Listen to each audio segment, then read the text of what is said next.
ఏంటి కేసీఆర్ రిటైర్మెంట్ 20 నెలలుగా ఫామ్ హౌస్కే పరిమితం అంటూ వార్త చూడొచ్చు మనం. 20 నెలల నుంచి ఫామ్ హౌస్కే పరిమితమైండు. లాస్ట్ ఎప్పుడు కనిపించిండు మరి జనంలో అన్నప్పుడు 25 సంవత్సరాలు టీఆర్ఎస్ పార్టీ పెట్టి వసంతోత్సవకు సంబంధించి వరంగల్లో మీటింగ్ పెడితే ఆ మీటింగ్లో వచ్చిండు, మాట్లాడిండు, వెళ్ళిపోయిండు. ఆ తర్వాత అంటే అదే తొలి సభ, అదే లాస్ట్ సభ నల్గొండలో పెట్టిండు. నల్గొండ తర్వాత పెద్ద మీటింగు, బహిరంగ సభ, జోస్ వచ్చినటువంటి సభ వరంగల్ సభ. ముఖ్యమంత్రి పదవి అయిపోయిన తర్వాత ఒక ప్రతిపక్ష నేతగా హాజరైండు. అట్లా హాజరైనప్పుడు అందరూ ఏమనుకున్నారంటే ఇక కేసీఆర్ జనంలోకి వచ్చిండు, కేసీఆర్ ప్రజాక్షేత్రంలోకి వచ్చిండు, రేవంత్ రెడ్డికి సుక్కలు చూపిస్తాడు, ఇక ప్రజల మన్ననలు మళ్ళా పొందుతాడు. తెలంగాణ ధూమ్ధాములు, తెలంగాణ ఉద్యమం ఎట్లయితే జరిగిందో అట్లా ప్రతి కాన్స్టిట్యున్సీలో ఒక మీటింగ్ కేసీఆర్ పెడతాడు. ఇక తెలంగాణలో ప్రజలకు మళ్ళా చైతన్యం చేసి రేవంత్ రెడ్డి మీద కత్తులు దూసి పెద్ద ఎత్తున క్యాంపెయిన్ చేస్తాడు, ప్రజా ఉద్యమాలు నడిపిస్తాడు అనుకున్నటువంటి అందరికీ అంచనాలకు మించి ఆయన తిరమర చేసి పోయి ఫామ్ హౌస్లో ఉన్నాడు. 20 నెలలుగా బయటకు వస్తలేడు. మరి ఏం జరుగుతుంది అన్నప్పుడు మనం గత కొన్ని రోజులుగానే ఏ ఛానల్లో చెప్పలేనప్పటి నుండి మన ఛానల్లో చెప్తున్నాం. కవిత ఎప్పుడైతే అమెరికాకు పోయి లెటర్ లీక్ చేసిందో ఆ రోజే చెప్పినాం మనం. డేట్ ఉంటుంది, యూట్యూబ్లో వీడియో ఉంటుంది, చూసుకోవచ్చు. రేవంత్ రెడ్డి తెలంగాణ రాష్ట్ర ముఖ్యమంత్రిగా అయిన తర్వాత రేవంత్ రెడ్డికి చుక్కలు చూపిస్తాడు కేసీఆర్ తన మాటలతో. మాంత్రికుడు కాబట్టి అనుకున్నాము. కానీ అసలు మొత్తం తారుమారైపోయి ఏం మాట్లాడలేని పరిస్థితి, పైగా అసెంబ్లీకి కూడా పోనటువంటి పరిస్థితి.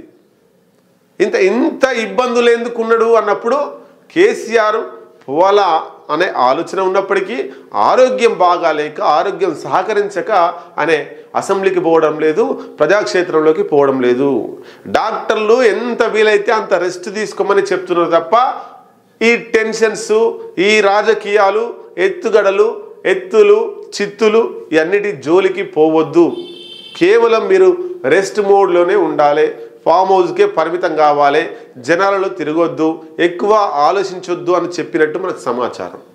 దాంట్లో భాగంగానే కేసీఆర్కి ఏమైనా అయితే ఎక్కడ ఇబ్బంది అవుతుందని చెప్పేసి అమెరికా పోయిన తర్వాత అమెరికా నుండి లెటర్ లీక్ చేసింది కవిత.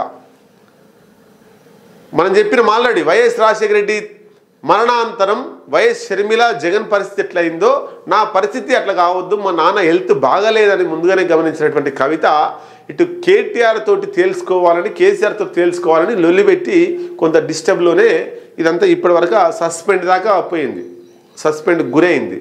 అంటే దీనికి అంత కారణం బీఆర్ఎస్ పార్టీలో ఈ లుకలుకలు, ఈ కథలు, ఈ కార్ఖానాలు, ఈ గ్రూప్ ఈజాలు, కవిత సస్పెండ్, రాజీనామా, కేటీఆర్ మీద పాజిటివ్, కేసీఆర్ మీద పాజిటివ్, హరీష్ రావు మీద నెగిటివ్ కామెంట్స్, హరీష్ రావు కొంత డిస్టర్బెన్స్ చేయకుండా వాళ్ళ విద్యార్థికే వదిలేస్తున్నారు. ఇవన్నీ కూడా కారణం కేసీఆర్కు హెల్త్ బాగాలేకపోవడం తప్ప ఇంకేం లేదు.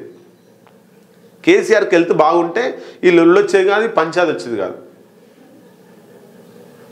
అప్పుడు కనుసైగలతోటే కేసీఆర్ అంత మెయింటైన్ చేసిండు తెలంగాణ రాష్ట్రాన్ని. మంత్రులతో కూడా సరిగా మాట్లాడకపోయేది, కనుసైగలే, తల ఊపేది, ఇట్లా అనేది అంతే. అట్లాంటి కేసీఆర్ ఫామ్ హౌస్కే పరిమితమైందంటే ఆయన ఎంత హెల్త్ ఇబ్బంది కండిషన్లో ఉందో మనం అర్థం చేసుకోవచ్చు. మొత్తం మీద ఆయన ఆరోగ్యం బాగుండాలని, మళ్ళీ ఆయన ప్రజాక్షేత్రంలోకి రావాలని, మళ్ళీ ప్రజల తరపున కొట్లాడాలని మనస్ఫూర్తిగా మనం కోరుకుందాం.